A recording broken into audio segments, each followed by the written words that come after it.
Morning, folks. How is everyone doing out there? You are watching Now We're Here. We are live at the Rocky Neck Cultural Center. I am Corey Cooker alongside my co-host Heather Atwood. How are you, Heather? I'm good, Corey. How are you? We're off to a great start already. We are. You had a late night last night. Late night last night at the station. We had a big live gig there, but even a bigger one right now.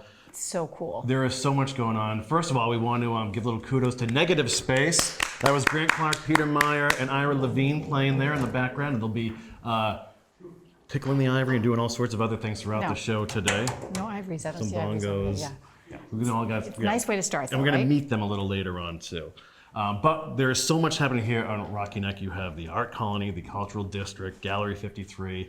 And Cultural Center, the which is Cultural where we are right Center. now. Yeah, there's a lot happening here. And so we need a debriefing on all the things that are going on. We need here. a map, a road map to We this need place, a lot, right? a lot of help. So to help us with that is Brenda Malloy and Loren Doucette. Hi. Hello, Hi, guys. ladies. Thanks for joining us today. Thanks for having us. Yeah. All right, so Brenda, right off the top, can you sort of explain the four entities that make up the whole Art Colony, Cultural District, Cultural Center? Yeah. Well, the Rocky Neck Art Colony has been in existence for over 100 years, consisting of artists with galleries and artists that have lived and worked here for eons. The Cultural District, I'm going to guess maybe 7 years, that's been the Rocky Neck Cultural District. The Art Colony purchased this building that you're in right now, the Cultural Center, I believe 7 years ago. And then Gallery 53, which is a cooperative gallery of the different artists from Rocky Neck, that's been in existence for over 20 years. And But they're all kind of one big thing called the Art Colony, right? yeah, they were all under the umbrella of the Rocky Neck Art Colony. Yeah, right. So when people come here and enter, there's a map on the right-hand side as you enter, and that sort of lays it all out, right? Yeah. Yeah. And what are the things going on here in this building? This is the Giles Chapel, right, where we're at? Right. Right. Yeah, since 1877. Yeah. The Giles Chapel. And then we purchased this building in 2012. So we've been under the Cultural Center at Rocky Neck as a year-round facility for, since 2012. And one of the things we're doing today is celebrating live art and live music here. Right. We want to talk about the current exhibit that's going on now, Right. And then, but we also want to notice that today, if you look around, we have at least 6 or 7 artists working here in real time. And these artists are all artists exhibiting in this show. Yeah, you want to talk about the show for a little bit? Sure. Yeah, go ahead. Sure. This is a really exciting exhibit. It's the first one in 2020, and it's called Rocky Neck Now 2020, and it's called Finding Structure. Now, these are the members of the Rocky Neck Cultural Center, right? Right, So this yeah. is a group show. Members of the Rocky Neck Art Colony. Art Colony, thank you. We're Right, going to be right. doing that all day. I know. Yeah, right. I know. Yeah, so members exhibit, the Yep. first one of the year. Sorry, and it's Right. entitled, This one's Finding Structure. And so we thought that was a really good title for this exhibit, to get artist members to talk about the place that we are, how they make sense of the structures around here and the history, how that fits in historically to what's been done before. I have to say, I think it's beautifully curated. It really is. And there's a bunch of compositions with 3 different paintings or 2 different artworks together that there's clearly so much thought in them. And together they really make an impression. For instance, your piece, Brenda, downstairs, colorful, bright, lots of things happening, but lots of structure because it's lots of cubes, next to a photograph of lobster pots on a shed, on a fish shack. It was really striking. Very well done. Yeah, they play well off of each other. I'm going to take a picture and post that to make sure people see that. And that's, our artistic director, Marty Swanson, really, that's her, how she puts it all together. Because this is an unjuried show, which is what makes it amazing. So there's 60 people that are in the show, 60 artist members, Oh, wow. and they literally just dropped off their work, and we hang it. So it's just kind of shows the talent that's here. It really does. It yeah. really does. Yeah. And for those who haven't been here before, we're at 6 Watson Street over in Rocky Neck. It is gorgeous over here if you haven't spent time in Rocky Neck. And we want to also mention the different ways people can learn about the art colony. There's RockyNeckArtColony.org, Yep. RockyNeckCulturalCenter.org, RockyNeckArtTrail.org, The Historic Art Trail, right? And then, Yep. but then does Gallery 53 have an online presence? they do. They do? Yeah. When Judy Robinson Cox comes up, she'll talk more about Gallery 53. Okay, great. Yeah.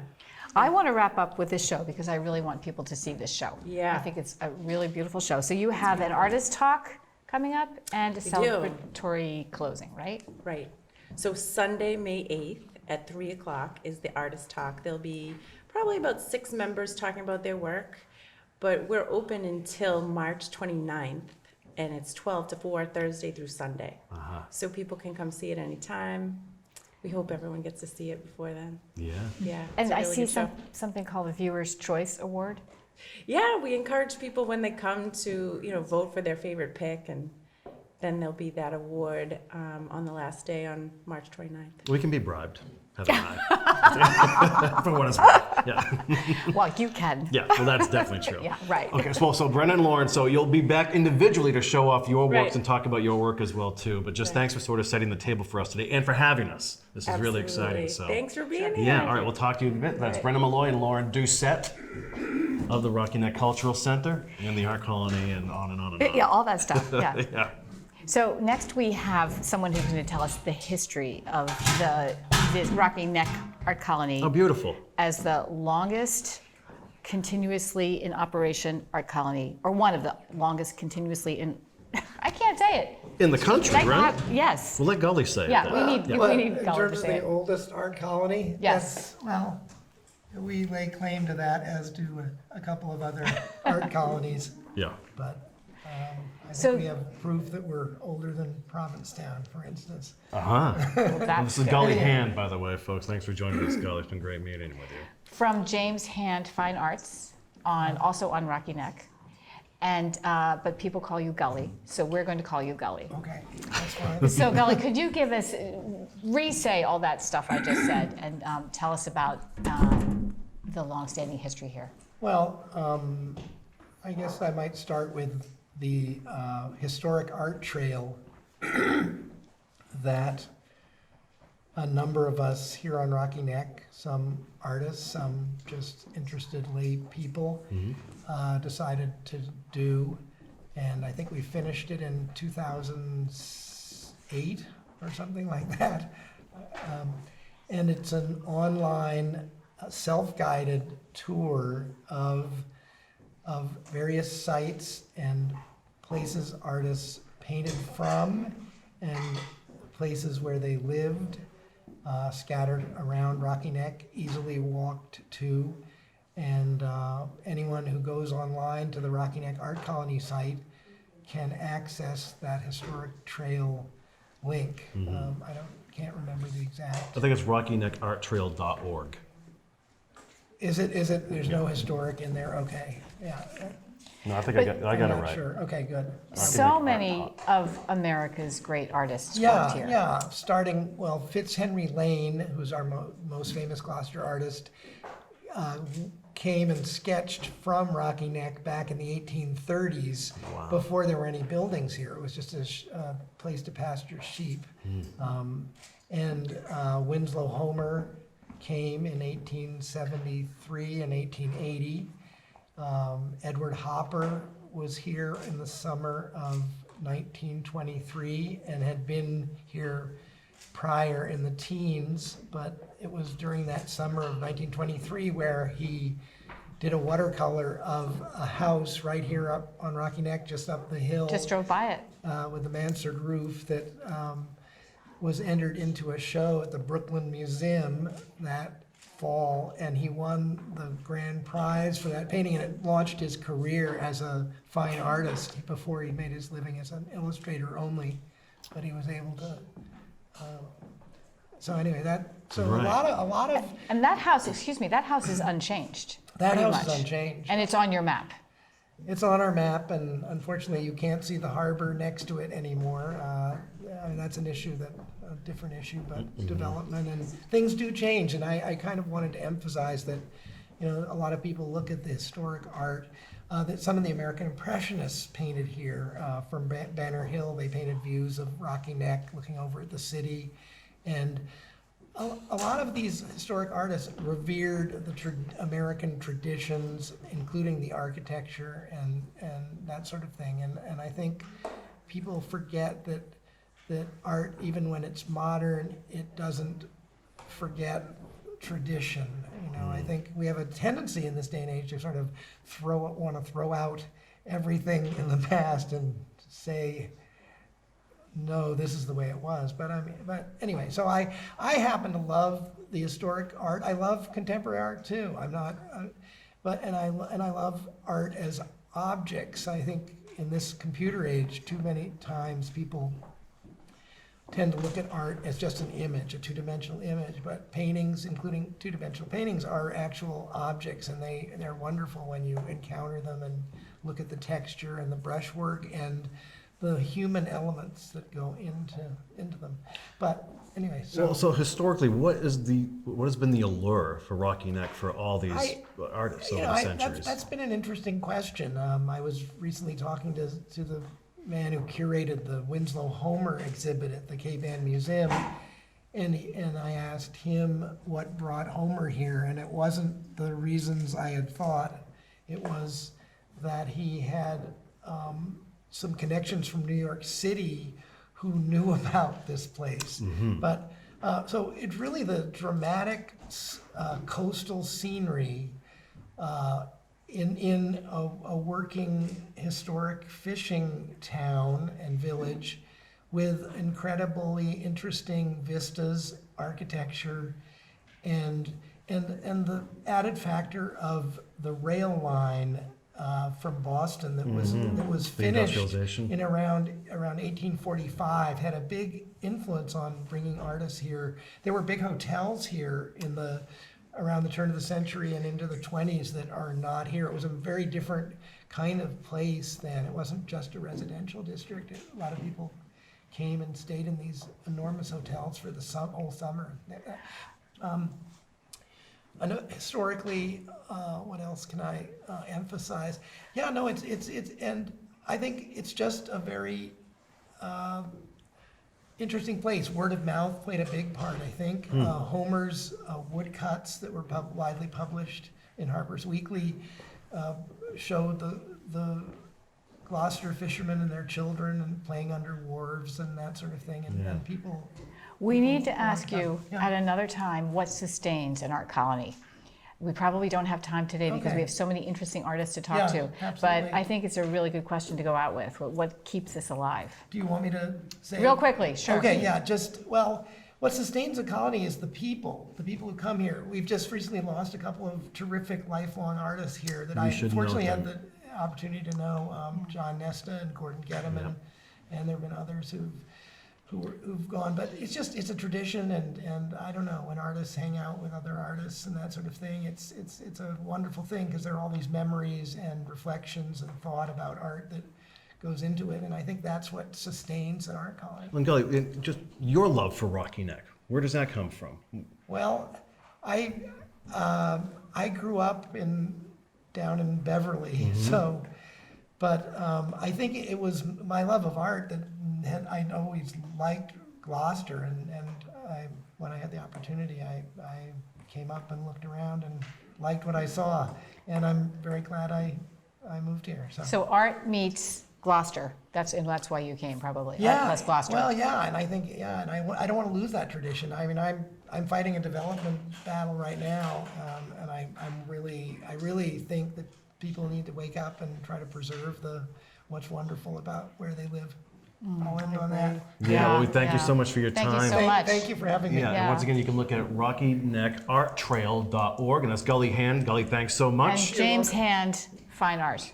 Yeah. Yeah. Yes. Thank you. Very cool. Thanks Thank for your you. time. Very interesting. Yeah, there is a lot going on over here, and not just historically, but even just see the evolution of Rocky Neck over the centuries, and even more rapidly now, what's happening with the restaurant scene and housing Yeah. and development, et cetera, et cetera. It's I pretty think interesting. Everything's fighting the cost of real estate. I don't know. And then fishing is so impacted by our Right. Yeah, the marine railways are right down the street. right. And the artists traditionally needed, or they loved, that marine landscape, and that might be changing. So we have another artist. We do. This is Vanessa Michalak. Yes, that's correct. You got it. Thanks for joining us, Vanessa. And you can just sort of tell us a little bit about yourself and your work. Sure. Hi. My name's Vanessa Michalak, and I'm actually from the state of Maine. And I used to live down in Boston, but I used to come up to Rocky Neck and Halibut Point specifically to get out of the city. And it reminded me so much of my home. So after about 10 years in Boston, I ended up moving up here. So did you feel the draw of an art colony? Initially, for me, it was the landscape, especially that Halibut Point area with the quarry and the ocean in back. I just thought it was absolutely stunning. I was there this morning. Oh, really? Yeah. It must have been really windy. Yesterday was windy. Yeah. Today not so much. Yeah. But you can see your home state from there. Yes, I can. Well, we understand this is your artwork, and we understand that you had a really interesting show last year. Yeah, in October 2019, well, over the summer, I did a lot of paintings in Dogtown. So as much as I love the coast here, I also really love the woods and the trails and the quarries. So I did a lot of painting outside, and I did, at the end of the summer into the fall, I did an outdoor pop-up show that was, I think, October 26th, so, the end of the foliage season. Yeah. And I installed the paintings where I had painted them. Was this at Ravenswood? No, in Dogtown. Oh, Dogtown, So okay. entering through the Cherry Street entrance. Oh, right, yeah. right. Yeah, so How far did you have to go in? about a mile. Yeah, so I would park my car and bring all my painting supplies. This is a smaller painting of some of the ones I did outdoors. Beautiful. Yeah. But, I love the brushwork. lots of boulders, but I ended up painting a lot of forest more than the rocks. So you had to carry all those paintings a mile in. Yeah, my parents came down from Maine and they helped me, install the show within 2 hours, and then That's people cool. started trickling in, and then we had to take it down, and a lot of the visitors helped me carry the art out of the woods. And how many people hiked in there to see it? I'm guessing maybe 60 to 70. That's amazing. There, that's really cool. we didn't really count, but I had a lot Yeah. of friends, and a lot of people from the cultural center came and That's helped me wonderful. publicize the event. So it's great. And I know our cameras can't pick it up right now, but I understand one of the paintings in the current show is a painting you did of the exhibit? Well, that I right? got into painting paintings of paintings on rainy days when I couldn't work outside. So I thought it would just be kind of this trippy thing about the process of painting. So I think I take so many photos while I'm out in the woods of my easel with the painting set up, and I think visually it's kind of interesting, as a photograph. And then I said, well, why don't I just make this into a painting? Because for me, painting is a lot about process too, and You want to tell us about your process? Yeah. so when I'm painting outdoors, it involves the hiking aspect, which I love as well, even though it's kind of brutal sometimes. Do you have a French easel and that? I use a tripod easel. Okay. It's a little bit lighter and it has some attachments, but it's an aluminum tripod like you'd use for a camera. There's a couple attachments that you connect separately. I have a backpack. I bring snacks. Bring a lot of water. Bring the air horn for the coyotes Coyotes, oh, that yeah. sometimes are watching me. Have you seen them? Yeah, definitely. They're out there. So they recommend noisemakers for those guys. But for Have me, you had to use it? I haven't had to use it because I'm pretty tall, and if you kind of stare them down a little bit, they get a little bit nervous. But I have been out there when, at sunset, I've seen a large grouping of them. So, not just, like maybe 6 or 7. So in that circumstance, if I have my noisemaker, I'll use it. But, they're actually pretty fine with humans. Well, if we're ever hiking together, they'll just go after me. I'm going to tell him to. Yeah. Just take him. That's so. I feel like there should be a French term for that. Painting with coyotes, or It's adventure En painting. plein air. I think plein air is a bit of a sport. Yeah, right. You really have to be kind of hardy to get involved in that. I didn't really start out as a plein air painter, and I wouldn't say that I am a studio painter as well. But my training is more indoor, academic. I went to the School of Museum of Fine Arts down in Boston, more conceptual school, but I think that also gave me the idea of doing this outdoor show that didn't involve a gallery, didn't involve asking anybody for permission, and I just went for it, which I think does come from that more conceptual background. But since I've been up in this area, it's been great painting outdoors. And I'll just add in, part of it is just, I've always kind of had difficulty finding studio space, and you can paint outdoors. There you go. And that's the way I solved some of my problems. Yeah, no, this rent-free. year. Yeah, Right. exactly. That's great. Exactly. Share Well, it with the coyotes. Right. And you're creating right now for us too, Yep. which is very impressive. But if people want to learn more about you or find you, how can they do that? So I have a website, and since my name is pretty distinct, VanessaMahalik.com. It's my name. Looks like Michalak. Yeah, and we'll tag it appropriately in the Yes. post here too, Yeah. so you can find her too. Yeah. Well, thank you so much, Vanessa. welcome. Yeah, And very your work cool. is beautiful. Thank you. It really is. Thanks. Yeah, we appreciate your time. All right, Yeah, we'll thank check you. back shortly with you. So thank you, And let Vanessa us- Mahalik. Let us know when there's another outdoor show. Yeah. I will. Thanks. So what you have, like clotheslines and stuff set up and hanging the work, or? I did some string and post. Yeah. Yeah. Yeah, That's crazy. Installation. Yeah. I love that. I love that idea. Very awesome. So who do we have next? I don't know Right. the way today's going. Yeah, well, there's so much stuff going I on. think it's Jill Oh, Demeri. Oh yeah. Oh great. Oh yeah. They're just coming up now. Yeah. So one thing I find interesting talking to artists here that have grown up here, because I'm from here, is I'm not. you find that a lot of artists who aren't from this area are drawn here to work on seascapes, the ocean, and the light that's drawn them there. And then you have your homegrown artists who maybe their natural predisposition is to not do oceanscapes. Oh. Do you have an And they example? sort of learn, like from the Artlet crew, Stefan Mears and Kathleen Miller. It's just like they grew up here, they're from here, they're naturally not inclined to create Turn pieces towards the about sea. right. Yeah. But they have like, in time. Yeah. I don't know. I just think it's interesting. That is interesting. Yeah. And I know exactly who you're talking about. Yeah. And their work. And there's not a speck of water in it. Well, that's true. Yeah. Yeah. But that changed, because Stefan's stuff was really crazy too. Yeah. So and Now, this is Jillian's work. yeah. That's very beautiful. Yeah, that's taller I feel than like we Vanessa. just took, but I feel like I just took a calming breath. Yeah. Right? And if you're just tuning in, we are here at the Rocky Neck Cultural Center at 6 Watson Street. And we have a lot of artists here working in real time today. We also have musicians here as well. So it's a whole crazy experience that we want to share with you. And thanks for tuning in. And now we're joined by Jill Demeri. Yeah. How are you, Jill? Thanks for joining We're getting us. your name Thank right. you for having me Right, here. Jill Yeah, Demeri. perfect. Yes. Yeah. Hi, Heather. Look at that. So this is my dream brush, and my beau put this together for me, and I have been wanting to make stripes that are larger and larger as I go on. So I've always loved this particular flat brush, and he fastened these together. So I have the paper on the floor, and then stand up and have this nice long handle, and just kind of breathe and go left to right with my work. So. Right. So, Jillian, I guess describe and explain exactly what you do, your artwork here, for those who aren't familiar with your work at Okay. all. Yeah. So I love watercolor. My father was a watercolorist, and it's such a Cape Ann watercolorist, Cape right? Ann Yeah. watercolorist. Yeah. So I use a lot of watercolor, and I put it in a pan, and then get just the right amount of water, and it's kind of a hit or miss thing. So I do a lot of these until I maybe like one. Oh, yeah? So, yeah, I literally go left to right. I just get as much color as I can on the brush, and then it's kind of a surprise. There's a surprise element to it.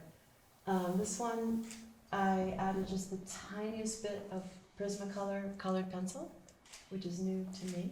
The paper itself, I love. It's a hot press Arches, just a beautiful paper, and so it allows the watercolor to shine. Well, and how do you start doing this way? So I started off on the smallest scale. So I have a sample, a local scene of Brown's Yacht Yard. And so I used to use brushes, and I still do, this size. And honestly, the older I get, the fatter my brushes got. So I've just been trying to kind of supersize things. And then I still return to the smaller scale. And this is a scene of Crane Beach. Primarily I paint Cape Ann, but once in a while I I'll can take this while sneak you over talk to that about it. beach. Mm-hmm. So my friend and I heard Vanessa say that it's quite a physical thing, and it's true because climb to the top of the dunes with our backpacks, paint, plenty of cold beer, and paint until the sun goes down. So it's fun, and then That's so then I wild. go from there. The small ones inform my larger pieces. Yeah. So you would, because I've seen your work develop over the years, and I often see a horizontal. Yep. Is that right? Yes. So, and I often feel as if there's water involved, and maybe that's because you work in. Has it always been watercolors? I've tried oil, but watercolor is my true love. Yeah. Yeah, yeah. So, do you feel as if this is much more simple, but it's complex, right? And do you feel like you're moving towards that? Yes. So, yeah. The simplicity is what makes me happy, and the less I fuss with the paint, I think the prettier it is. Yeah, yeah. So this is just one stripe. Were I to go over it, which I did with some of these, it might still be interesting, but this is my favorite, the one shot. Yeah, that's amazing. And you have a sense of time there too, because we know by looking at that you could only have done that once, right? Yeah. Yeah. At first I thought it was a print, Ah. and I lost the sense of time because I thought maybe this was, a multiple printing. But so it's even more impressive that this is just. You must have a lot of mistakes, a lot of pieces you put to the Plenty. side. Piles. Yeah, yeah. Of rejects. Yeah. So what tells you that it works? When you look at a piece, what it says, oh, that's it. Well, for instance, I was trying to paint the sunset at Watson Cove, which is just stunning every single day. And honestly, 10 were not what I wanted. It's just a vision in my mind, and it's hard to get the mind's eye to come through on paper, but I just know when I hit it. It's just a feeling of harmony. I don't know how to describe it. Yeah, you just know Beyond when that piece is saying what you want it to say. Yeah, yeah. Jillian, what's your background? Are you from the area, or I am. you are? Okay. I was thinking as I was sitting here of all the coves. So I'm from Pigeon Cove, and this is new to me. I just moved to Rocky Neck and Watson Cove this fall, and That's just like a culture away. I mean, it Pigeon Cove really and Watson, is. yeah. That's what amazes me. I had Yeah. a gallery on Bearskin Neck, and this is just a whole different scene, and I'm so grateful to be a part of it. Loren really got me to this neck of the woods Yeah. at Cripple Cove Studios. So, yeah. So I would say that simply the culture here has been pretty important for your work Absolutely. Yeah. The culture, the community is so strong. and the landscape. It's like permission to be an artist living here. And the light is just stunning. Yeah. Well, we're going to let you get back to your work. Okay, thank and you. thanks for sharing some time with us today. And if people want to learn more about you or find you, how can they do that? Well, I have a show Sunday coming up in Annisquam from 1 to 4 on Leonard Street, and you're all invited. I have a website, JillianDemeri.com, and an email, and anyone can reach out. That's if they're great. interested in a commission. Great. Yeah. Yeah. Well, thank you so much. Thank you. Thanks, Jillian. That was Yeah. awesome. Keep Yeah. working. Love learning about you. Great. That is so cool, that paintbrush. JillianDemeri.com. Yes. You can see your work right now. You're going to find out how many people are actually on Facebook, too. Can we do See what that? those links are. Yeah, you can just type in their names. You'll see if they have their page or not. They're set up, I would think. I would think. I think Jillian actually does. Yeah. So, yeah, one hit after the other today. Artist, artist, artist, artist. So who is next? Are we having Please, do we some know? music? Oh, we're going to do an Yeah, we're having interlude? some music. Oh, beautiful. Yeah. So we're going to, this is Negative Space now. Musicians Grant Clark, Peter Meyer, and Ira Levine. Take it away, boys. I really like them.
Negative space. Did you guys just name yourselves like half an hour ago? Yes. Beautiful. It's a great name. That's great. Yeah. It's very artsy. Yeah. Keep it. Stick to that. What is negative space? Yeah. All right, so You can tell welcome us. back. We're in the middle of, now we're here at the Rocky Neck Cultural Center, joined by another great artist, Joyce Roessler. How are you, Joyce? Thank you. Thanks for, I'm glad to be here. Thanks for having me. You have some incredibly striking work I want to get into right you. now. So just for those who are unaware, what your work is all about. This is in progress right now. It's very wet. So Yeah. I've been working on this nest. It's a wipe away. So I covered Yupo paper, this is oil paint. I covered it with 2 layers of paint, thick paint, and then I wipe away. And just sort of like building structure about something like the show is about, you know? Yeah. So it's Building really, a nest like a bird might build a nest. It's fun. Fun thing. and it's such an interesting way to achieve light, right? So Right, you're yes. extracting. When you wipe away, you get the lights. Right, right, Yeah, and then underneath is the dark. So the harder you wipe, the lighter it gets. right. It's It's a very really, physical process. yeah, you can feel the light actually happening, Yeah, maybe. good. And what's your background, Joyce? I've been a working artist for 45 years. I worked in Boston in the SoWa district. I had a studio there.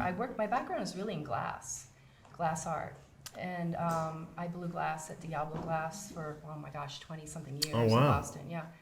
And working with light, you know? I was just Again, going to say, yeah, I mean, there's yeah. almost a glass-like Color, light, love it. Yeah. exactly Yeah. element to the nests. Yeah, yep. That's very But I interesting. moved up here 5 years ago, and I love it here. I love the community of artists here.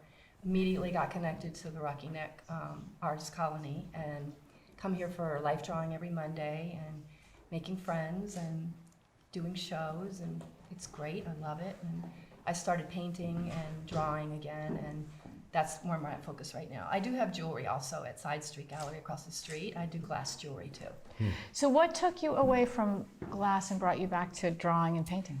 I just think the glass is it's very expensive to do, not real sustainable. But the painting is something I see myself as I grow older, and all this beauty around me, this nature that, I just want to be immersed in that. Had you painted before, pre-glass? Yes, I went to art school, and it was a painting major for a while. At Ohio University, I was a painting major, and sculpture and painting. I've always loved sculpture, I've always loved painting, love color. Color is kind of my real passion, work with color. So painting just seems, I do watercolors, I do pastels, and I do oils. So is this wiping technique new to you? No. I've been doing it off and on all throughout my life. Yeah, Oh, I love interesting. it. It's fun. Yeah. Yeah. I don't just do this technique. I do other forms of oil painting too. Yeah. What is it about this area that sort of informs your work or your creativity? Well, I think it's just it's passionate. You're moved by it. You're stimulated by it. There's water literally all around us right now. It's beautiful, and there's woods and nature. And I was in the city for a really long time, and when I came up here, I was just really taken aback by all that. And I like plein air painting. Vanessa and I go out and plein air paint together sometimes. Oh. And I live in Annisquam. It's beautiful. I look out my windows and I look down onto the water, and I think that's probably why a lot of artists come here, is because it's just gorgeous here. I'm surprised there's not more artists here, but I think eventually there will be more and more, I hope. Oh, now why do you say that? Because we were just talking to Gully Hand, and he's concerned. That the artists aren't coming. Yeah. Yes, that's something Vanessa and I talk about sometimes. I think what's happening is it's getting developed, and it's too expensive. Just like what artists are being driven out of the city, they can't afford to live. I was in SoWa for a long time, and the rent went up every year, and to the point of you just can't afford it, so you go someplace where that's what artists do, and they develop other places. this place is developing pretty quickly by developers, and it's hard for artists to come here. There aren't a lot of studios here for artists to work in. I think somebody needs to do something about that, you know, secure some spaces for artists to keep them here, to draw them here. That's kind of do we something we're have- concerned about. Well, you see as some artists. more cooperative pop-ups are starting to happen. I think there's actually one being worked on down by Madfish now, right? Yeah, that's great. That's Yeah. great. But I still think artists need a place where they can really settle in and work permanently, and live. that'll keep the artists here, and they'll thrive here. You know, but it's hard. It's just getting developed really quickly. Right. Unfortunately. Well, do you feel as if the Rocky Neck Art Colony has been a satisfying, So great. yeah, Yeah. coming out of Boston So and grateful the artists for there? it. Oh Yeah. yes. That's great. Yeah, very grateful for it. So it's doing its job as Doing an art its colony. job. Yeah, just got to keep, you know, everybody grassroots efforts, you know, and keep trying to Right. make it grow. Well, Yeah. Joyce, we're going to let you finish your nest. Oh, thank you. It's, It's really beautiful. It's mind-boggling. Yeah. I mean, anyone who work with their hands fascinates me. So, because it looks so difficult. Oh, no, And you it's make it not look so really. I easy. can show you how to do one. Really? That'd be a bird's nest for sure. But I feel like that if you took that outside, a bird would fly into it. They'd be like, oh, nice nest. so, and Joyce, how can people learn more about you? Well, I have a website called Roessler Glass. So we should say so. It's One word. ROESSLER. Glass. One word. RoesslerGlass.com. Great. Yeah. Great. Well, thanks for spending some time Thank with you. us. Thank you. All right, we'll catch up with you in a bit. Joyce Roessler. Heather, that's amazing. Isn't it? And she has a beautiful piece in the show that we're not able to show right now that does. is a larger nest. Yeah, You just wanted to More tease the finished. audience or taunt them a little bit. Yeah, you can't see that That's, right now. that's usually your job, I know. Yeah, you can't see it. I can. Yeah. So now we actually visited the cultural center yesterday, and we were just looking around the whole scope of the place. And this piece actually leapt right off and into my eyes, and is from Ken King, who's about to join us I know. now. I spoke to him a little bit. Yeah, it's I- a huge piece. So Yeah. they're setting that up. But if you're just tuning in, this is Now We're Here. That's Heather, and I'm Corey. And we're coming at you from 6 Watson Street. And the current exhibit, Finding Structure, is actually running through March 28th, I believe, right here. 29th. Thanks, Lauren. Yeah, Closing 29th. celebration is on March 29th. And you can learn more about this at RockyNeckArtColony.org, RockyNeckCulturalCenter.org. And there's other spots as well. Like we just mentioned, the Gully's mentioned the art trail, RockyNeckArtTrail.org Yeah, I too. had a great time on my computer following that art trail. It was really interesting to be able to see recognized paintings I knew, and then juxtaposed to that is the actual place where they were painted, Yeah. or houses that so many of these artists lived in that are The still history's around. fascinating. It really is. Right, so basically you're going back to the early part of the 19th century, and then it sort of seems like New York socialites are settling here, and then there's more homegrown talent happening here, and then the industrialization of up the East Coast and up from Boston through like 128 and all that has made it just even that much more prolific. Right. And we currently just have hundreds and hundreds of artists in and around this area. That's why we're just so Yeah. grateful to be able to share some of their news with It makes it a everybody and great some of place their to work. live, too. Yeah. Hi, Ken. How are you? Testing. This is Ken King. Welcome, welcome, welcome. Amazing. Thanks for joining us today, Ken. And for those who don't know, like I'm just meeting you for the first time. Who are you and where are you from and how did you end up here? I came to the North Shore in '73 Oh, wow. to go to Montserrat. Oh, interesting. And I was there for, I think, 3 semesters, and I ended up discovering Cape Ann, and this is back in the days when you hitchhiked everywhere. Yeah. And so I discovered Cape Ann, and I didn't think in terms of an artist, I was just looking to survive. So I ended up becoming a carpenter, which I've done for 40 years, which I only do occasionally now. So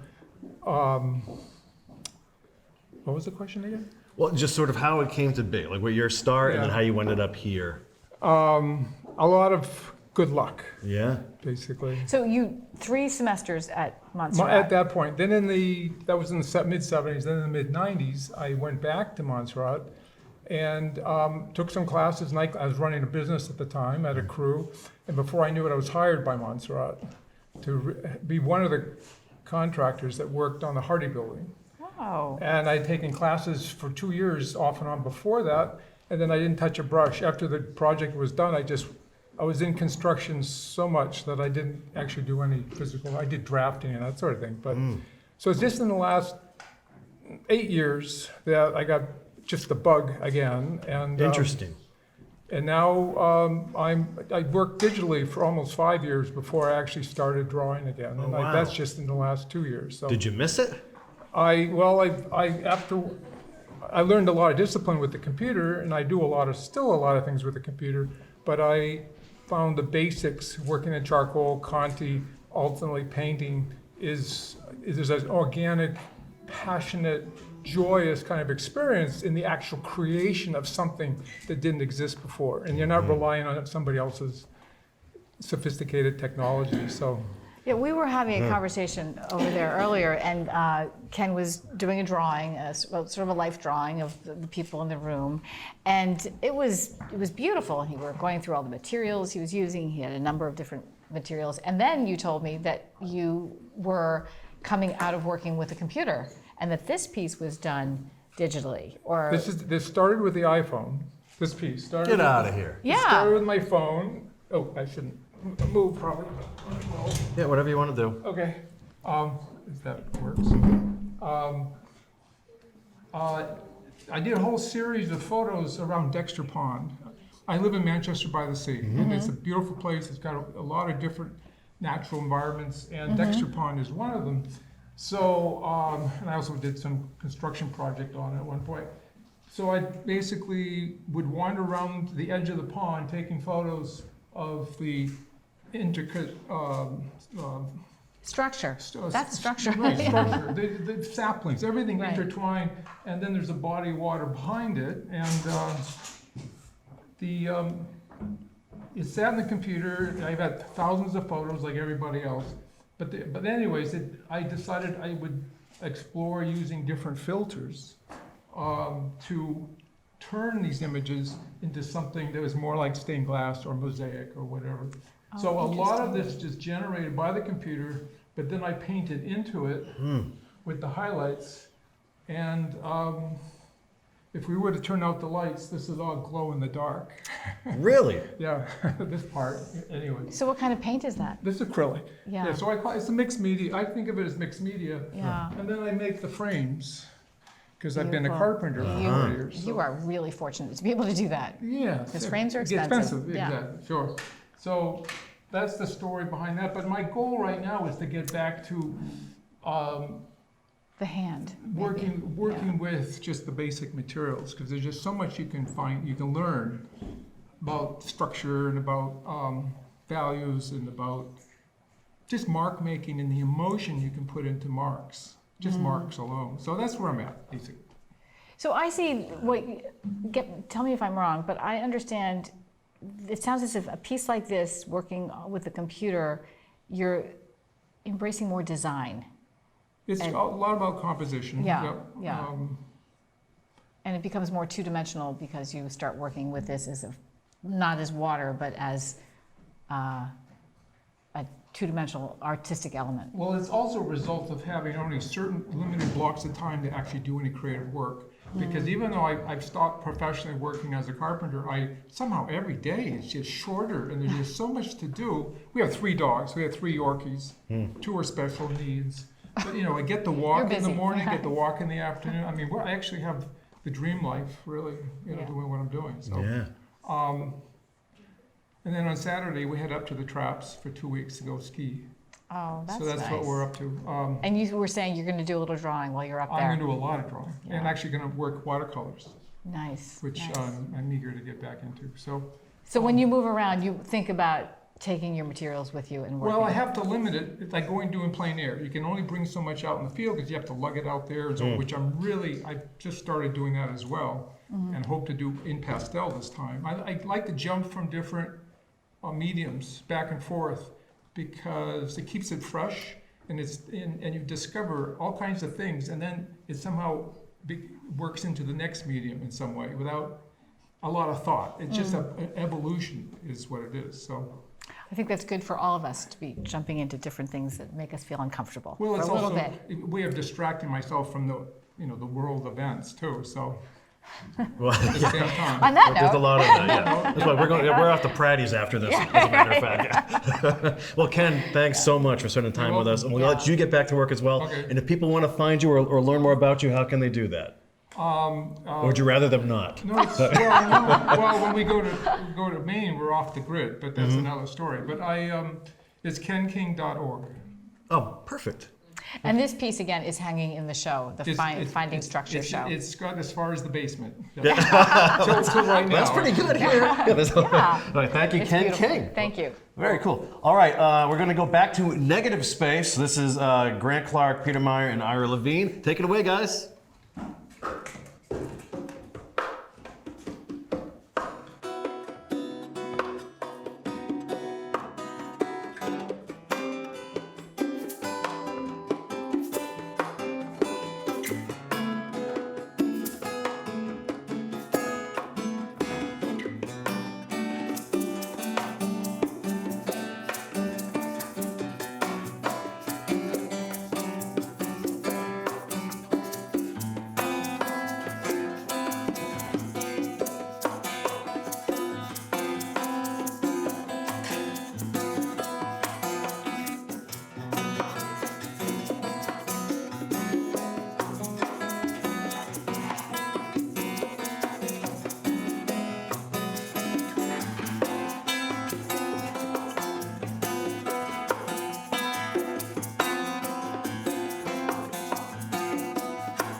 Negative space. Isn't that fun? You know, here coming at you from the Rocky Neck Cultural Center today for Now We're Here. And actually, one of the musicians also happens to be an artist who is also being exhibited here through March 29th. It is Ira Levine. How are you, Ira? Quite well, thank you. Beautiful work over there. Oh, thank you. Yeah. Thank you. Thanks for joining us. Yeah, absolutely. I think it's interesting that your band is called Negative Space, but you are really multidimensional because you're an artist and you're a musician. Well- and I know you're a gardener too. Yes. Yeah. Yes, indeed. Well, I thought Negative Space would be a good name for this lineup because it's, you know, an art term.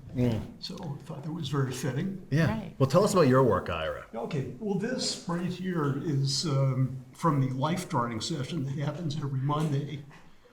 And Here at the Rocky Neck at Cultural this Center. place, yes.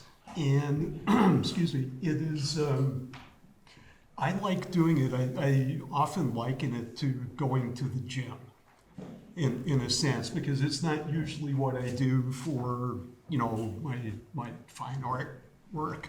But it is it focuses the sort of eye-hand coordination, it does for me anyway.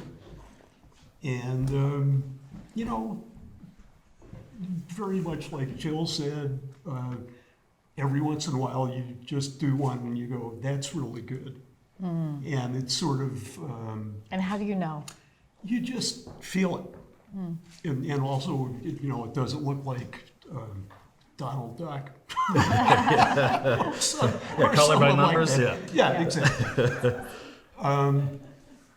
Now, I know the piece you have in the show is a pastel. Correct, yes. So I guess but people consider pastel painting.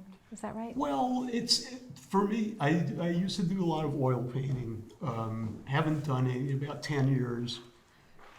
And it's a nice in-between space between drawing and painting, you know, because you can manipulate the colors a little, you know, sort of like paint. Yet it's a dry medium. And you don't have to worry about, you know, walking away after 5 minutes and coming back and your paints have dried up and You know, So when you come to the, I know people love life drawing, and Yes. it's like sort of like a medium that all artists return to, right? Mm-hmm. Now, do you feel as if it's really informing your other work? I would say so, yes. And again, it's like the line quality and, you know, the placement of the subject within the picture plane, if you will. So yeah, it just, you know, it sharpens your focus. I find it does. Ira, what does the art colony here, Rocky Neck, mean to you?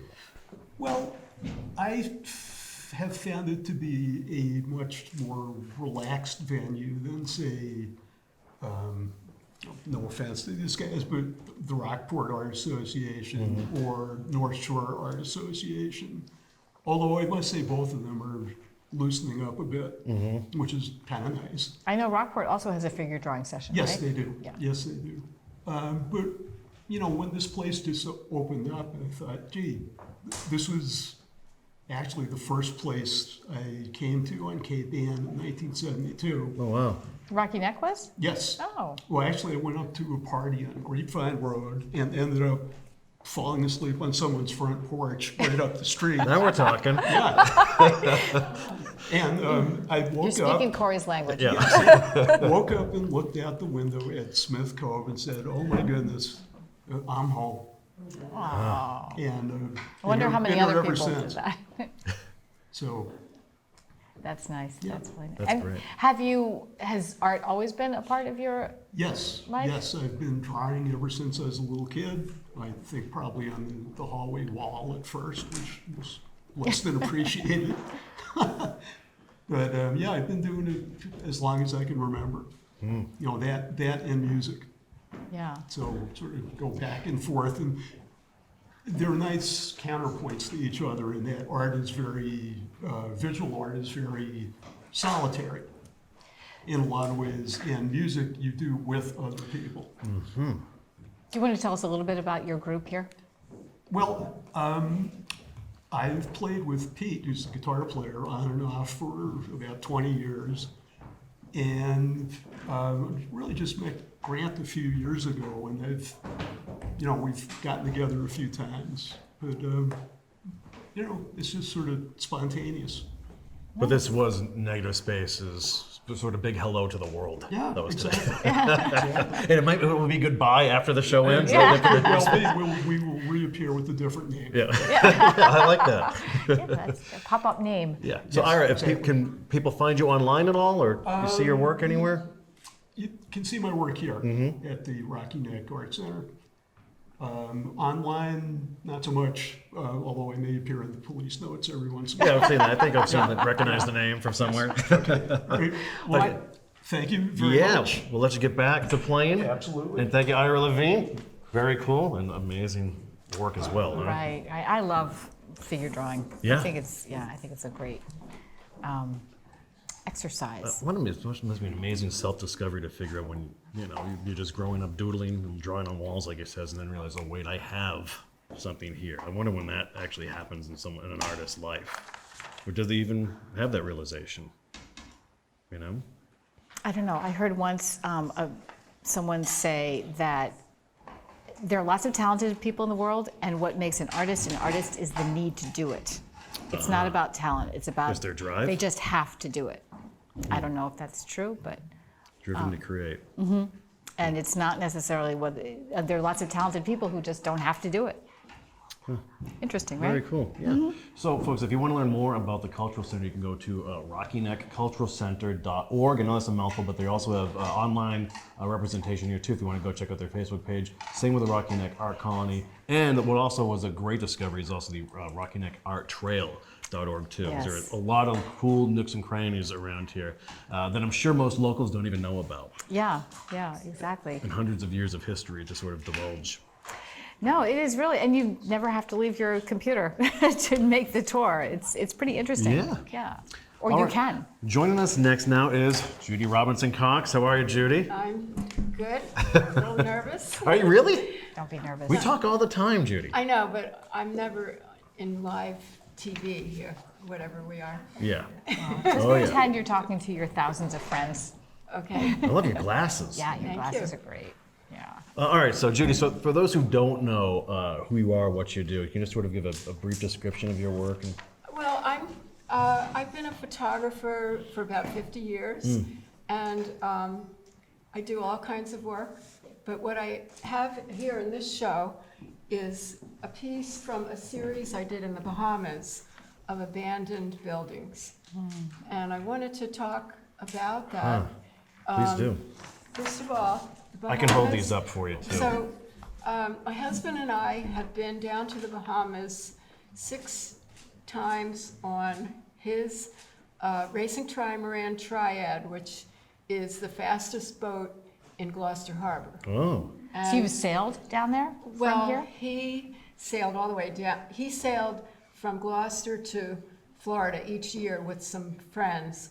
And I flew to Florida, and then we sailed across the Gulf Stream and then around the Bahamas. I want to do donuts around the police boat in that thing someday. So the Bahamas are about 1,000 islands, but only 30% are inhabited.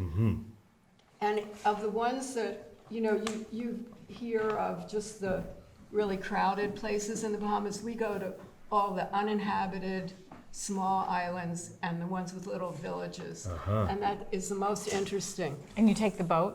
You Yeah, can, you we're access on them the all? boat, Yeah, yeah. yeah. We yeah, live on the right. boat there. So, So you this get, is- you yeah. go off onto the island and then you sort of We hunt around. anchor the yeah. boat in the harbor and whatever harbor we're in, and yeah, we hike I'm not a around. boat They're person, but I exploring. get it. And you're just stumbling across? Well, no, I mean, we're walking around. Usually these are in towns. But in the Bahamas, there are a lot of abandoned and partially finished buildings and or houses. And that's because, first of all, you can't get a mortgage in the Bahamas, so you have, the people are not very, they're poor, most of them in the places we go. And they save up their money, and if they're building a new house, they can do so much, and then they have to put it on hold till they make some more money. So you see a lot of things that are only half finished. And then the other side of it is there's quite a bit of hurricane damage, because the hurricanes just come through and you're surrounded, every island is small, it's surrounded by water. So almost every year, some part of the Bahamas gets hit pretty hard with With some storm, With some a storm, category 4 or right. 5 something And or of other. course, we just had a terrible one in the Abacos this past year. But, so a lot of the houses will get damaged, but then they don't have the money to repair them. Or the other thing is the houses are owned by a family, and they're handed down from one generation to the next, and now the young people are all moving away because they can't find any work there. So they move to the big cities or sometimes come to the US.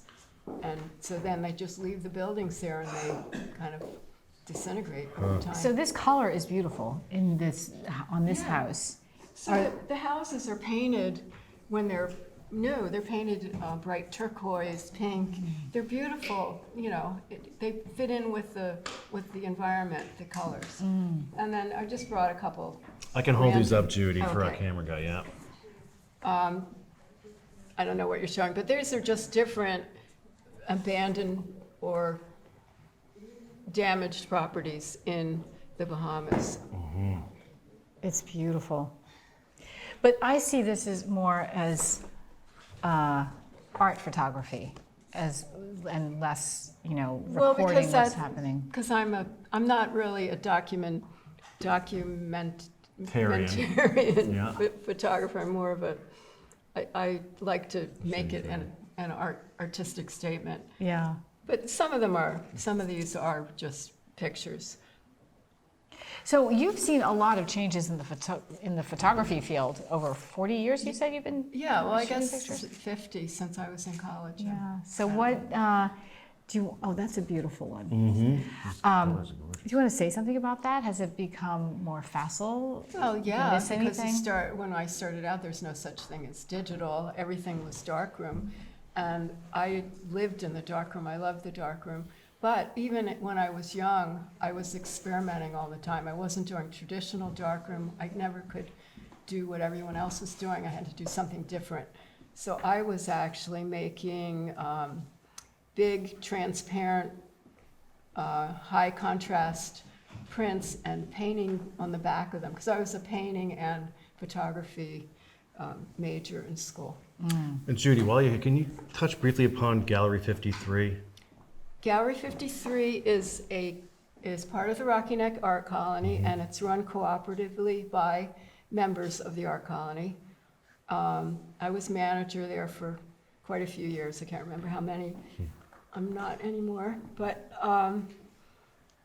it's a really beautiful building. It's an old building, which I have lots of pictures of the old buildings around here too. And we have about between 25 to 30 artists every year. It changes.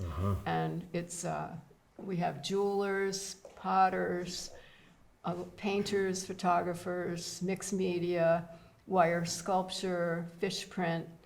I think that's. So it's open the whole Printmaking. season, the summer season, right? It's open Memorial Day to Columbus Day usually.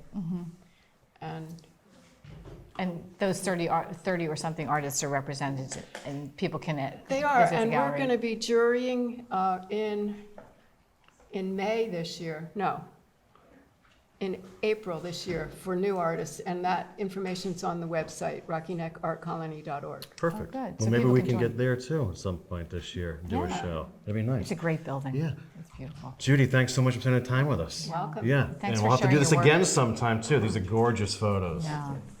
Juxtaposition, huh? The turquoise and the splashy and the pastel colors and like the devastation of Right. people losing their homes. Poignant, right? Pretty amazing. I know. So very cool. Beauty. You find beauty everywhere. All right, so we have our first two-time guest within Oh. this show today because we're actually going to Right, bring we have a repeat Loren offender. Doucette back. She's going to get set up for us too. But this is fun. We're going through a lot of artists here today. I love this piece. I love all the pieces. Yeah, and this is Loren Doucette, or Doucette, but she says Doucette. She says Doucette, Yeah. so leave it alone. Okay. Oh, and by the way, while we have you guys here, we should tell you that the next Now We're Here is going to be, I believe, Friday, March 20th at the Beauport Hotel once again. Right. So yeah. that is we're returning. Back to the fire. After our big, I think, we might be in front of the fireplace. We'll have to see what the weather's like, though. If Yeah. it gets warm, we could be out on the deck there, too. Oh, that's true. And then we will be at the Hammond Castle on Friday, April 3rd, because they're actually going to open their season up earlier this year. And it's the 45th anniversary of them being a museum. And so they're going to have all this pomp and circumstance there, so we'll be live for that as well. All the grand structures Yeah. in Cape Ann. And now, to get back to the Cultural Center here, we're joined once again by Loren. How are you, Loren? I'm good. That's I'm great. so excited you guys came today. Oh, you guys have been awesome with us. really Yeah. It's really, really good. Yeah, yeah. We hope the viewers are enjoying seeing all of this Yeah. being created in real time today. It's really exciting. It Yeah. doesn't happen often Yeah, that people make live work all together. yeah. You know, and I think that's something that I'm super passionate about, community and art making together. And so anyway, while I have any say here at all, I hope they bring more of that. Will you do it again? This sort of Oh a group- yeah, Oh, we do great. it. We're starting to do it more and more. Oh, nice. At our membership meeting, we had a potluck, and we had Karen Ristabin and John Hyde played music, and we did a live mural together. Oh, cool. It was amazing. Where's Yeah, the it mural? Downstairs. It's just on paper. Oh, yeah. It was just fun. That's it very wasn't, fun. too serious. It was just, you don't have to paint. You don't Yeah. have to know how to paint. Yeah. Just push paint around. Yeah. Let's Yeah. talk about your work for a Yeah. second, Loren. Okay, okay. What do you do and why do you do it? Okay. Cultural Center.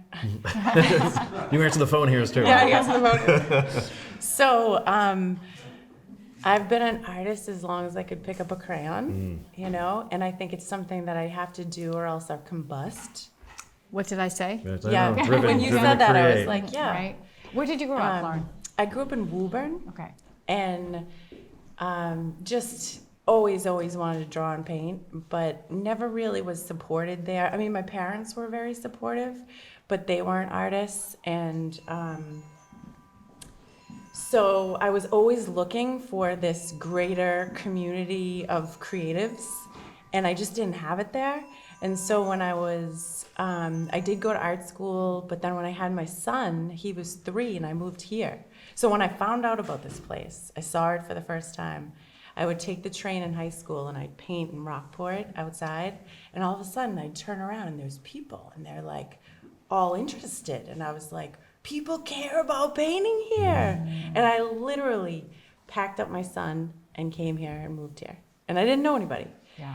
And then It makes a difference when you live in a place where people care about art. it's right? amazing. Yeah, it's really interesting. And I just wanted a support system for what I was so passionate about. And to fast forward all these years and to be right in the middle of this now, I was just kind of reflecting on that a little bit. I just, you know, my studio is at Cripple Cove and it's 7 women artists there. So I'm like nestled into like the most supportive environment. Oh, that's cool. So It's really cool. It's a place where people can affordably get studio space? Yeah. That's unusual. So I really lucked out. Seneca Novello's daughter. Nogello. What is it? Nogello. Nogello. Yeah, her yes, daughter's yes. actually my oldest friend, her youngest daughter. Oh. But you're probably talking about Lisa. I'm talking about Lisa. Yeah, so there's the other one, Alexis, who's my age. Yeah. Okay. Yeah. Small So world. Very close with the family, yeah. okay, well, they're really supportive of affordable art studios, and I am so grateful to be part of that building. And it's amazing. That's Yeah. great. Yeah. So what's, do you want to talk a little bit about what inspires your work, what the foundation of it, where you got to this? This is a pastel, right? Yeah, this is pastel. And I see lots of structure. Lots of structure. So sometimes my work is very architectural, and based on my training in drawing that I learned at Montserrat College of Art. And Well, you teach from time to time. I do. I love to teach for sure. But sometimes it's really about my relationship to place and my relationship to color. Color's great here. I'm finding more and more that it's all about color for me. And I think that the color here, even in winter, the way the palette completely changes, I think I would really miss that if I was somewhere else. You know, the way when it snows, everything is different and everything looks different and the whole palette has to change. It's like, I don't know, just really, I love that. That's awesome. And I also mentioned that we talked a little bit about this yesterday. Yeah. You would actually like to teach a class Yeah. for folks who have never before even Yeah. attempted to paint, Yeah. ever held a brush. It's true. Yeah. I'm so passionate about getting people to be creative, you know, because people don't think that they can do it. They think it's beyond them. Yeah, it's scary. Yeah, Yeah. even going to art museums and People you are know, terrified. art Yeah, galleries, they right. think they don't know enough. Right. And so I hope that's what I love about Rocky Neck too, is that it's non-juried, you know, and I want to take it's serious. People are very passionate about making work and they're really good artists, but it's for everybody, Yeah. you know? I wonder if artists find it intimidating to be in an area where everywhere you look is another amazing artist. If people find that intimidating, Other artists do. I think other artists would be drawn to that before they were intimidated. I really That's do. what I think too, that they Yeah. would be. They Just need- asking. Yeah, you just have to. I think we I need guess you it should- more than we're intimidated by it. But I did experience that in art school. When I first walked into art school, I was like, oh my God. Yeah. Like that was so intimidating. Yeah. Yeah. And at what point do you feel like you're established, do you belong, or you're one of them, or whatever that may be? Or where do you crossed care? over? Maybe Yeah, you you're- don't care. yeah. The work you is just what are. it's about, right? You know, it is about the work, but I do think you care about that. You know, if I'm honest, I think that it makes a difference to be part of a community. And that's why it's so important to have this. Yeah. Community is so important for an artist because I honestly think we think differently. And I don't mean we're more special than someone who's an electrician or anything else. I just mean that we think differently and we have different needs. And so we don't think logically as much as, you know, we use the other side of the brain. Yeah, concentrically. We or- think color, we think spatially, and we solve problems differently as a result. Really true. I've lived in places where there are no artists, and it's a very different place. It is. It's very, very different. And if you think of it that way, like, oh, that's right. That's what it's like in those places. Negative space would never get a gig in Yeah. that place. All right, well, Lauren, First let you problem get right back there. to your creating Yeah. today. Okay, thank you, And thanks so much again for having us here today. It's Yeah, been awesome. thank you so And much. we'll do Really this again great. sometime. People want to find you or learn more about you. How can they do that? On Facebook and Instagram, Loren Doucette, and then also LorenDoucetteArt.com. And they can call that number over there. Yeah, or just call here. Call here, us. that's It'll be her, or it's on the phone. I'll be at the Cultural Center too. Yeah. Yeah, okay. Thank you, Lauren. Thank you. Lauren Doucette, very awesome. Yeah, this is great today. And we have another repeat guest. We do. Yeah. Yeah. One of my longtime pals, Oh, Brenda. look at that. I think this is fresh Brenda off always the brings it. artist's hands. And this is Brenda Malloy from the Imagine Gallery just around the corner from us here. How are you? Welcome back. I'm awesome, thanks. Thanks for being with us. Yeah, thanks for being here. Yeah. Did you just make this? Did I see you doing that? I over had there? started it a couple of days ago, but I brought it with me and added more to it. Yeah. It's wonderful. So explain your work, Brenda, for those who are sort of unfamiliar with. I mostly work with acrylic paint. This work is all on paper, and I love color, chunk, funk, ripped, torn. And I just kind of I just started doing the sculptural stuff. This piece is very three-dimensional. And I don't know, I just like the way it pops off the paper. So it just kind of evolves.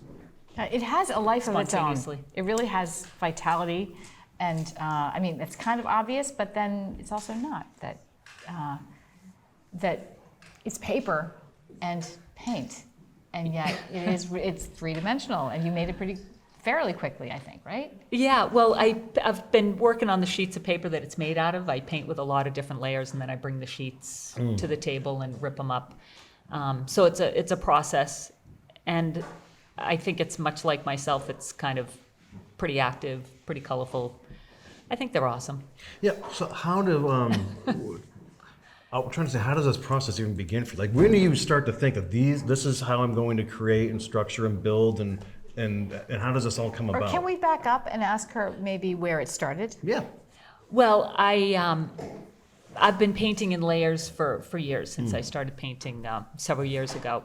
And I started doing kind of collage-y pieces. I'd call them almost like quilted pieces. I did a series of those about 8 years ago, but they weren't three-dimensional. And then just a couple of months ago, I was doing some more kind of collage-y, quilted-like pieces, and just started adding depth to them, and I just really, really loved it. And I almost like the thicker they are, the more they come off the paper, the more they speak to me. So are you looking at other artists? Did you look at other artists at one point in your life and have that sort of inform you? You know, not really. I'm kind of, we're really kind of ignorant about art. I just started painting about 12 years ago. I don't really go to museums. I don't look at books. I But go you to I go travel a around the lot. Rocky Neck Art Colony. I've That's heard that about about a it. lot of artists and musicians too, where they're so not even fixated, but just they're creating for themselves and they're creating on their own that they don't really realize or are following what's going on around. Well, I feel like I have so much inside that I don't have time to get out. Yeah. I'm not really interested, actually, in seeing what other people are doing because I don't have a lack of ideas. It's kind of lack of time to execute them. So I'm just happy to work with what I've You're got very going on prolific. inside. I mean, I've been in the gallery before, and I mean, there's a lot going on in there too. Yeah. Yeah. Yeah. I watched your short video, and I see that you travel a lot. Do you feel like that's an important part of your work? I think it's really influenced the colors that I use. I mean, I'm kind of a colorful person anyhow. But yeah, I've probably spent 5 years of my life over in Asia, and since I first went there 20 years ago. I'm not going there every winter like I used to. I haven't been in 3 years now. But I'm sure that they're really bright, colorful, you know, the monasteries and the temples. They really, I'm sure they've influenced me. Where are you from, Brenda?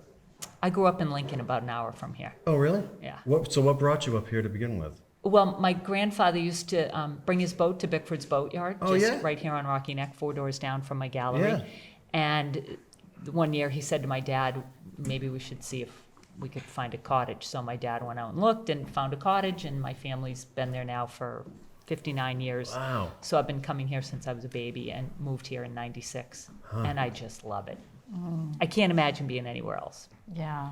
That's one thing, because I see you out and about town all over the place, and you love this community. I do love our community. You're a big part of it. It's a really amazing place.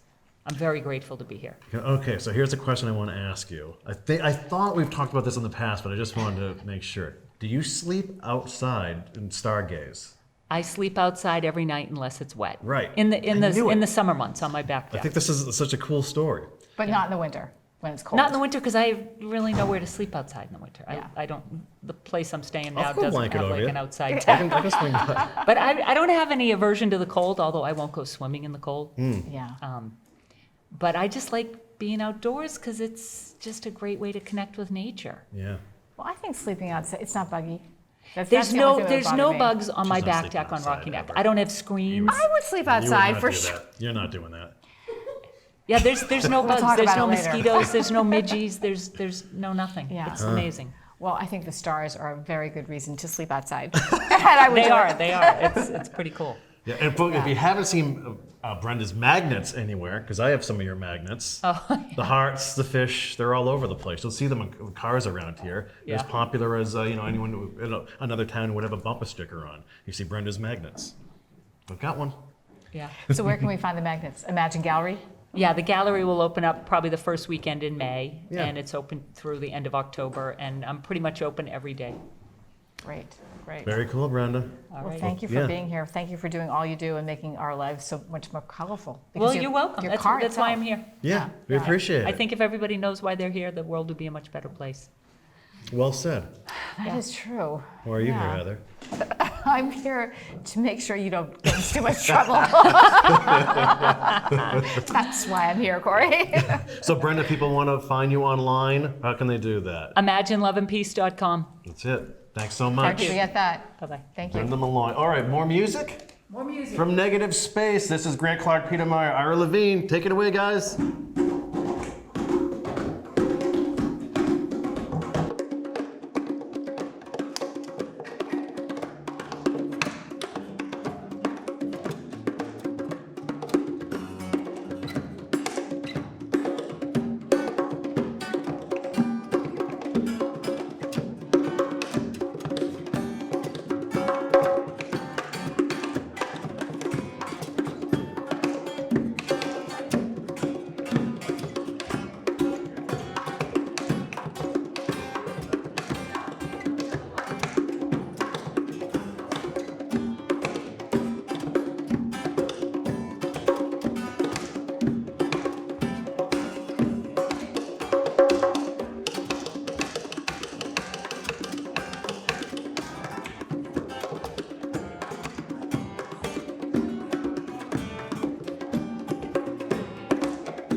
space once again, killing it today here at the Cultural Center. Their guess debut. what? Yeah, we have one more guest to share with everyone today. I've heard. This is Cindy Journey. Cindy, I'm Corey. How do you do? Great to meet you. I'm Heather. Heather, Sydney. Great How to are meet you? Great. So Cindy, what brings you here? So I'm part of the show, and it was my day to gallery set. So I came here at noon to gallery set. Poor thing. And instead of an empty gallery with just a few people, it was this wonderful happening. So That's great. So you're a sculptor, I am. and you have a piece over there. We're trying to get a shot of it right Yeah, now. Matt's working on that. We'll show you. So it's a beautiful piece. Would you give us a little background on your work and your approach? Sure. So sometimes I do sort of heads and busts that I form over a piece of clay that I've made. But this particular piece is more freeform. And so how I start out is with it's paper from Japan that's wrapped in silk. So I knit a piece, a big sheet of it. Oh, so what looks like a cage-like element is actually paper. Or what looks like wire, right, is yeah. actually paper, right? So then after that, I put a primer on it, and then I decide what I'm going to do with that. And then, like that piece over there has got wire holding it, and so it's more freeform. And then I just treat it with metal paints, either copper or bronze or iron. It's a lot of process, though. It is a right? lot of process. It's a lot of layers. Yeah. And then right at the end, when I think I'm done, it's strong enough and thick enough and structurally strong. I put a patina on it. I Yeah. love patina. Yeah. So did you go to art school and study sculpture? I did not. No? I did not. I was an elementary school teacher, actually, reading specialist, and then I had children, and then after that, everyone went away, and then I just started doing art, and I paint. But we were on holiday in England, and I couldn't take my paints because I do big abstract pieces, and I couldn't take that to England with me. And so I took this material that I found, which looked really cool, and I was going to make a scarf. But I was not having great success with the scarf. And sort of halfway through the vacation, I thought, what the heck? If I can abstract paint, I can abstract knit. So then I didn't save the pattern, and I just got this really funky design. I came home and I went into my studio and I just kind of threw it over one of my clay sculptured heads. And in the morning I came downstairs, and like with all wonderful art, it sort of magically happens, doesn't it? And then it sort of had fallen over this sculptured head. And I thought, well, there's something. And so then I came about my process sort of That's a great trial story. and yeah. Right? Well, and you're relatively new to the art colony, right? I am. It's a couple so years. yeah. So how did you find your way up to Rocky Neck? Well, I have a studio actually in Rockport. So, and I show in several of the galleries around or art associations around. And so I just applied for a show, and voila. Yeah. Yeah. And how does the area inform your work? Well, Or does it inspire you? Or sure. I mean, I think the color of the patina is the color of the rocks and the sea and the ocean, and so that raw feeling is wonderful. A Yeah, little bit unfinished. a little bit to say it in the unfinished same and word, a little yeah. bit unique and changing every day, and And we were just talking to Lauren about the sense of community here. Do you feel that helps to be in an artist community? absolutely. I think we all draw off of each other. You get an idea. It's not a copying thing, and it's not, in the best world, it's not a competition thing either. It's just you appreciate, and then you go within yourself and you develop your own thing. Yeah. It's like eating a good meal at a restaurant. Yeah, right. You don't you don't try to copy that meal when you go home, but it makes you want to be a better cook, right? Very Yeah. true. Yeah. If you don't know the area, we have almost as many restaurants as we do artists here. That's true. Well, Cindy Journey, thanks so much for being with us. If people want to Awesome. learn more about you or find you online, how can they do that? So my website is cindyjourney.com, and that's it. There you go. Okay, thanks Thank you. once again. Yeah. Terrific. Yeah. Cindy Journey. Okay.